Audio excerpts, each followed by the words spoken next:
Morning students. இன்றைக்கி வந்து இந்த வீடியோவில் பிஹெச்பி அதாவது ஹைப்பர் டெக்ஸ்ட் ப்ரீ ப்ராசஸர் அப்படின்னு ஃபோர்த்து சாப்டர் பார்த்தோம் இல்லைங்களா. அந்த ஃபோர்த்து சாப்டரோட continuity, web server installation and configuration files.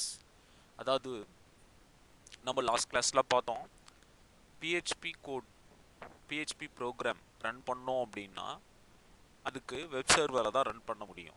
ஏன்னா பிஹெச்பின்றது server side scripting language. PHP மட்டும் இல்லை, எல்லா சர்வர் சைட் ஸ்கிரிப்டிங் லாங்குவேஜும் வெப் சர்வரில் தான் வந்து எக்ஸிக்யூட் ஆகும். ஓகேங்களா. வெப் சர்வர் வந்து ரிமோட் மிஷினில் இருக்கும், சம்டைம்ஸ் வந்து லோக்கல் மிஷின்லேயும் இருக்கும். பட் மேக்ஸிமம் வந்து வெப் சர்வர் எங்கே இருக்கும் அப்படின்னா ரிமோட் மிஷினில் இருக்கும். அப்படி ரிமோட் மிஷினில் இருக்கக்கூடிய அந்த வெப் சர்வரில் தான் நம்ம ஜாவா ஸ்கிரிப்ட், நம்ம பிஹெச்பி எக்ஸிக்யூட் ஆகும். இப்போ ஜாவா ஸ்கிரிப்ட் எல்லாம் வந்து பார்த்தீங்கன்னா கிளைண்ட் சைட், அது ப்ரௌசர்லேயே வந்து எக்ஸிக்யூட் ஆகிடும், client side scripting language. But PHP ASP இதெல்லாம் வந்து server side scripting language. So அதனால் நீங்கள் என்ன செய்யணும் அப்படின்னா, இப்போ பிஹெச்பி கூட எக்ஸிக்யூட் பண்ணணும் அப்படின்னா வெப் சர்வரை இன்ஸ்டால் பண்ணணும். பிஹெச்பியை பொறுத்த வரைக்கும் டிஃபால்ட் வெப் சர்வர் எதுன்னு கேட்டிங்கன்னா அப்பாச் டாம்கேட். இந்த அப்பாச் டாம்கேட் என்கிற அந்த வெப் சர்வரை யூஸ் பண்ணி நம்ம வந்து பிஹெச்பியை எக்ஸிக்யூட் பண்ணலாம். மைக்ரோசாஃப்டோட ஐஏஎஸ் இன்டர்நெட் இன்ஃபர்மேஷன் சர்வீஸ்ன்னு சொல்லக்கூடிய அந்த வெப் சர்வரும் எக்ஸிக்யூட் பண்ண முடியும். பட் பிஹெச்பியோட டிஃபால்ட் வெப் சர்வர் எதுன்னு கேட்டிங்கன்னா அப்பாச் டாம்கேட் தான். சரி, வெப் சர்வர் சாஃப்ட்வேர் என்ன பண்ணுது அப்படின்னா, வெப் சர்வர் சாஃப்ட்வேர் அப்படின்றது ஆக்சுவலாக வெப் சர்வர்ன்றது அந்த பிஹெச்பி கோடை எக்ஸிக்யூட் பண்ணுறதுக்கு உண்டான இந்த இன்டர்பிரேட்டரை வச்சுருக்கு. ஓகேங்களா. ஸோ அதாவது இன்டர்பிரேட்டர்னால் என்ன அப்படின்னா, நம்ம ஏற்கனவே பார்த்துருந்தோம், பிஹெச்பி சோர்ஸ் கோடை வந்து மெஷின் கோடாக கன்வெர்ட் பண்ணுறது, மிஷினுக்கு புரிகிற மாதிரி மாற்றுறது.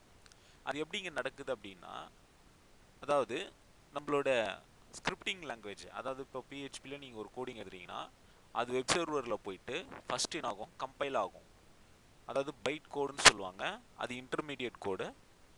அந்த இன்டர்மீடியட் கோடாக கம்பைல் ஆகிட்டு அதுக்கப்புறம் அந்த பைட் கோடானது மெஷின் கோடாக கன்வெர்ட் ஆகும், அது இன்டர்பிரேட்டர்னு சொல்லுவாங்க. ஸோ பிஹெச்பியில் நீங்கள் எழுதுகிற கோடு வந்து சோர்ஸ் கோட். பிஹெச்பி ப்ரோக்ராம் இருக்கு இல்லையா, அது என்னது சோர்ஸ் கோட். அந்த சோர்ஸ் கோட் வந்து கம்பைல் ஆகும்போது பைட் கோடாக மாறும். ஸோ அந்த பைட் கோடுன்றது எகெயின் இன்டர்பிரேட் ஆகும்போது மெஷின் கோடாக மாறும். அப்போ கம்பைலேஷன் ஆகும், அதே போல் இன்டர்பிரிட்டேஷன் ஆகும், ரெண்டு ப்ராசஸும் நடக்குது.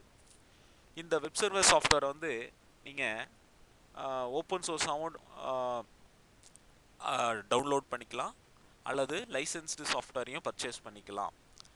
இப்போ வெப் சர்வரில் பெரும்பாலும் இன்றைக்கி யூஸ் பண்ணுற வெப் சர்வர் எல்லாமே வந்து maximum web servers are open source. Open சோர்ஸ்னால் உங்களுக்கே தெரியும், that is freely available in internet. So இன்டர்நெட்டில் ஃப்ரீயாக கிடைக்கும், நீங்கள் அதை டவுன்லோட் பண்ணிக்கலாம். ஸோ கிட்டத்தட்ட 130% ஆஃப் வெப்சைட்ஸ் வந்து ஓப்பன் சோர்ஸ் வெப் சர்வரில் தான் ரன் ஆகுது. அந்த மாதிரி ஓப்பன் சோர்ஸ் சாஃப்ட்வேரில் முக்கியமானது அப்பாச் டாம்கேட். அந்த அப்பாச் டாம்கேட்டை தான் நம்ம இன்ஸ்டால் பண்ண போகிறோம். எப்படி இன்ஸ்டால் பண்ணுறதுன்னு பார்க்க போகிறோம். ஸோ ஃபஸ்ட்டு என்ன பண்ணணும் அப்படின்னா, அப்பாச் டாம்கேட்டை நீங்கள் வந்து இன்ஸ்டால் பண்ணி கான்ஃபிகர் பண்ணணும் அப்படின்னா, Apache HTTPD web server and PHP module, இது ரெண்டுத்தையும் வந்து நம்ம சர்வர் மிஷினில் இன்ஸ்டால் பண்ண போகிறோம். எப்படின்னா, ஃபஸ்ட்டு வந்து அப்பாச் ஃபவுண்டேஷன் வெப்சைட்டுக்கு நீங்கள் போகணும்.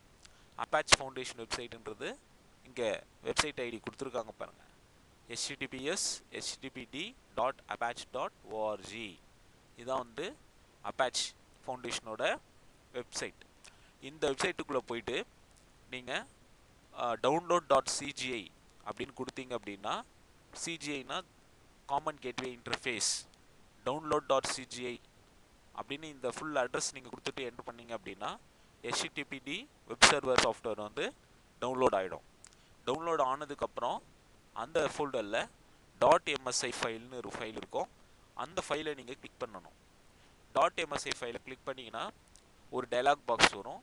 அந்த டயலாக் பாக்ஸில் நெக்ஸ்ட்டுன்னு பட்டன் இருக்கும், அதை கிளிக் பண்ணிகிட்டே வந்தீங்க அப்படின்னா அடுத்தடுத்த ஸ்டெப் நெக்ஸ்ட்டு கிளிக் பண்ணிட்டே வந்தீங்க அப்படின்னா ஃபைனலாக வந்து ஃபினிஷ்னு ஒரு பட்டன் வரும்.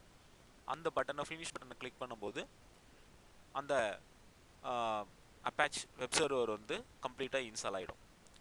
Okay, so Apache web server வந்து இன்ஸ்டால் ஆயிடுச்சு அப்படின்னு நீங்கள் எப்படி தெரிஞ்சுக்கலாம் அப்படின்னா, அதை நீங்கள் டெஸ்ட் பண்ணிக்கலாம். அதுக்கு முன்னாடி டிஃபால்ட்டாக இந்த அப்பாச் வெப் சர்வர் வந்து அதுக்கு வந்து ஒரு போர்ட் நம்பரை எடுத்துக்கும். 130ன்ற ஒரு போர்ட் நம்பர் அல்லது 130 ஒரு போர்ட் நம்பரை டிஃபால்ட்டாக அது எடுத்துக்கும். ஸோ அதை வச்சு தான் நம்ம வந்து டெஸ்ட் பண்ண போகிறோம்.